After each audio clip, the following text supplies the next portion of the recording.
আশা করি সকলে ভালো আছেন। বেঙ্গলি স্টোরি ব্লগে আজ আমি তোমাদেরকে একটা গল্প পাঠ করে শোনাবো। গল্পটি আমার নিজেরই লেখা, তুমি যে আমার। পর্ব নম্বর 1। কণ্ঠে সুষমা।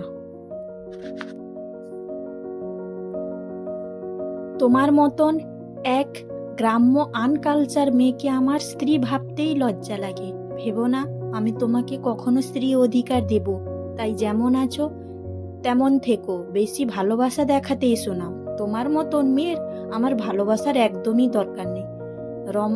রণ একদমে কথাগুলো বলে রুম থেকে বেরিয়ে গেল। আর শ্রীপর্ণা কান্না জড়িত চোখে রণর চলে যাওয়ার দিকে দেখছে আর মনে মনে ভাবতে থাকে, রণ তো মিথ্যা কিছু বলেনি, সত্যি তো আমি গ্রামে মেয়ে, অল্প শিক্ষিত, আনকালচার, তাই বিয়ের 2 মাস হয়ে গেল, তবুও আমি রণর স্ত্রী হয়ে উঠতে পারলাম না। আমার পরিচয় হয়তো এই বাড়ির বউ।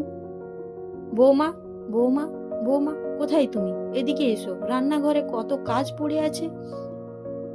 শাশুড়ি মায়ের ডাকে শ্রীপর্ণা চোখের জল মুছে রান্নাঘরের দিকে অগ্রসর হয়। এই বৌমা, তোমাকে না বলেছি একদম কাঁদবে না? রণ না হয় তোমাকে 2-4 কথা শোনালো, তা বলে তুমি কাঁদবে? দেখবে একদিন সব ঠিক হয়ে যাবে। এখন মন দিয়ে কাজ করো তো। শাশুড়ি মায়ের কথায় শ্রীপর্ণা চোখের জল মুছে কাজে মন দেয়। রণ শ্রীপর্ণাকে বিয়ে করতে চায়নি, শুধু মায়ের কথা রাখতে বিয়েতে মত দিয়েছিল। রণ একটি মেয়েকে ভালোবাসে। মেয়েটি ছিল প্রীতি। প্রীতি খুবই মডার্ন মেয়ে, কিন্তু রণ ওর মা প্রীতিকে পছন্দ করে না। রণর মা এমন মেয়ের সঙ্গে রণকে বিয়ে দিতে চাইছিল যাতে মেয়েটা যেন খুব ভালো হয় এবং পরিবারের সঙ্গে মানানসই হয়। কিন্তু প্রীতি সেই রকমই ছিল না। তাই রণর মা প্রীতিকে খুবই অপছন্দ করত। আর শ্রীপর্ণা ছিল গরিব ঘরের মেয়ে। গ্র্যাজুয়েশন পাস করেছে খুব কষ্টে, গ্রামের বাচ্চা দিয়ে পড়ে যেটুকু টাকা হয় ওই টাকা দিয়ে শ্রীপর্ণা পড়াশোনা করে। একদিন রণর মা তার বোনের বাড়িতে ঘুরতে যাওয়া শ্রীপর্ণাকে দেখেই তার পছন্দ হয়ে যায়।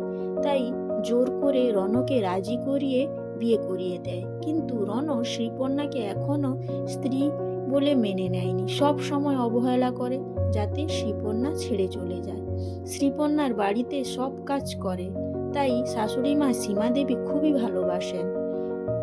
কিন্তু রণ শ্রীপর্ণাকে ঠিক মতন কথা বলে না, প্রতিদিন অফিস থেকে বাড়ি ফিরে এসে খারাপ ব্যবহার করে। শ্রীপর্ণার সব সহ্য হয়ে গেছে, এখন আর খারাপ লাগে না। শ্রীপর্ণা সবকিছু ভাগ্য বলে মেনে নিয়েছে। জানে রণ তাকে ভালোবাসে না, প্রীতিকে ভালোবাসে। শ্রীপর্ণা কখনো প্রীতিকে দেখেনি, শুধু রণর ফোনে ছবিতে দেখেছে।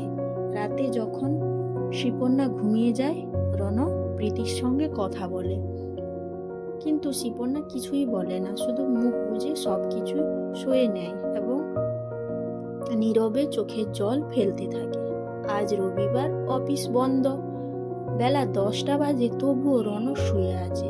শ্রীপর্ণা 2বার ডেকেছে, কিন্তু ডিস্টার্ব করো না বলে রণ বকেছে, তাই শ্রীপর্ণা আর ডাকেনি। এখন একটু কাজ গুছিয়ে শ্রীপর্ণা ডাইনিং রুমে বসেছিল টিভি দেখতে। এমন সময় কলিং বেল বেজে উঠল। দরজা খুলেই শ্রীপর্ণা অবাক চোখে তাকিয়ে থাকে। আজকে এই পর্যন্ত পাঠ করে শোনালাম।